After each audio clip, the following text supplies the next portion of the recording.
Hey guys, as you can see, Sophie wants to join in on the video. Okay, so I had to go put Sophie up because she's being crazy. Anyways, today I'm going to talk a little bit about like going back home and like everything that goes with that.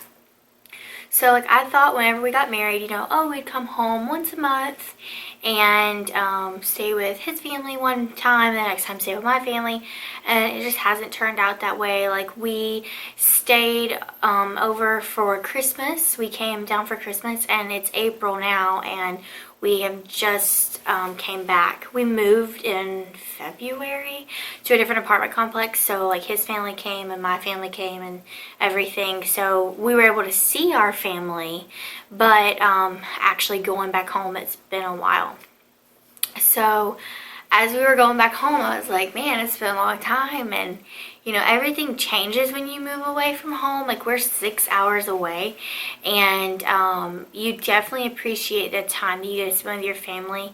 Like my little brother, he is 18 and he is thinking about joining the Marines, and while I was down, I really tried to like spend time with him. We went to the park and played with our dogs and everything, and just able to talk to him and be like one-on-one. I felt like that was really good. My other brother was busy, but it was just nice to talk to him about like his decision and what he thinks about that. But so it was neat to like catch up with family. I got to hang out with my mom one-on-one and just do things with her that I haven't been able to do in a while. But I was going to talk about some things that you don't realize when you move far away from your family.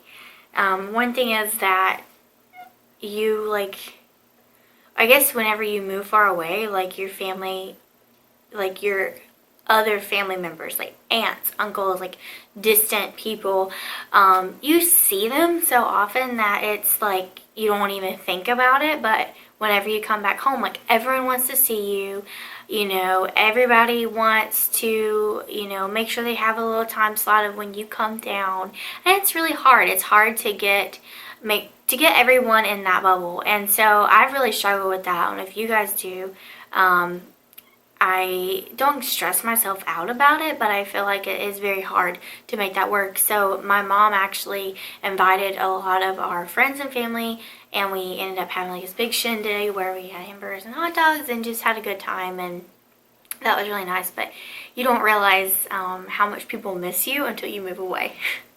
Another thing, I don't have these written down, I'm just looking at my phone because I thought it was on my phone, but it was not. Sorry. Another thing that you don't realize is that your accent changes.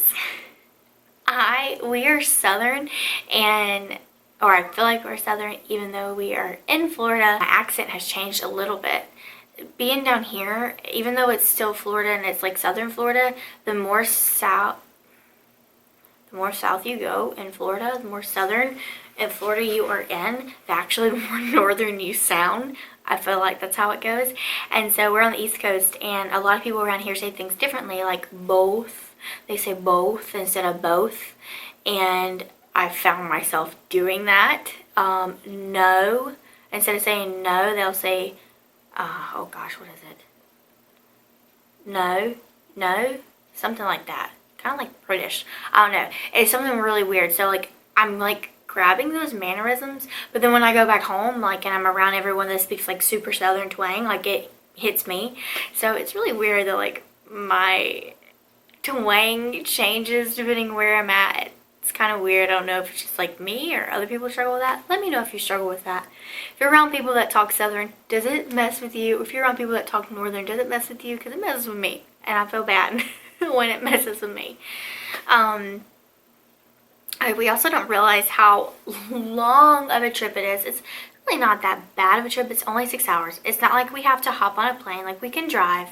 But we do have Sophie, who you saw in the video earlier, and she has so much energy, and she's in a kennel all day traveling, and it makes it rough on us. And then when we get back, like we got back Sunday, and we didn't have any groceries for the upcoming week. So literally Monday when we went to work, like we were like scrounging for food in the pantry. We literally had like nothing. And so we were like scrapping our lunches together, and we came home, we were starving, and we went to go shopping, and it seems like when you do go home for the weekend, it's so rushed. Like, you're there, but you're only there for like one day. Thankfully, we were able to take off Friday, and we were there for 2 days. But even though we were there for 2 days, it seems like there was not enough time to like fit everyone in. And that's really hard because you want to make sure you see everybody, and you want to make it even for everyone. I'm gonna look up some other ones I had on my oh yeah, this is one that really is like getting to me. It's like my best friend, like we met in college. I love her to death, super sweet, and we really try to make time for each other. She was actually supposed to come during spring break, but she wasn't able to, and so I haven't seen her in a while, and we were able to eat and catch up, and like, you know, you take those moments for granted, like when you hang out with your friends, so don't take those for granted. Like, if you still stay home and you are like not hanging out with your friends because you're like wanting to just be lazy with them. Like, don't take that for granted, because when you move away, it doesn't happen anymore. So, oh, this is something that we always do. So when we come back into town, we're like, oh, this town hasn't changed, blah, blah, blah. And normally it doesn't. But this time it kind of bit us in the butt.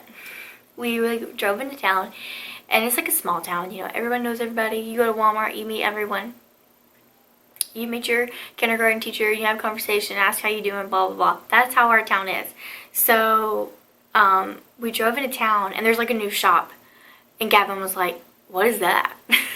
So it's kind of funny because things do change. And then actually there was another place, a physical therapy place was open, and he was like, I've never seen that before, and like, we've been gone for 4 months, so things actually do happen in small towns. So we kind of make fun of it, and we're like, oh, nothing ever happens, you know, go hang out in the Walmart parking lot, but things really do happen.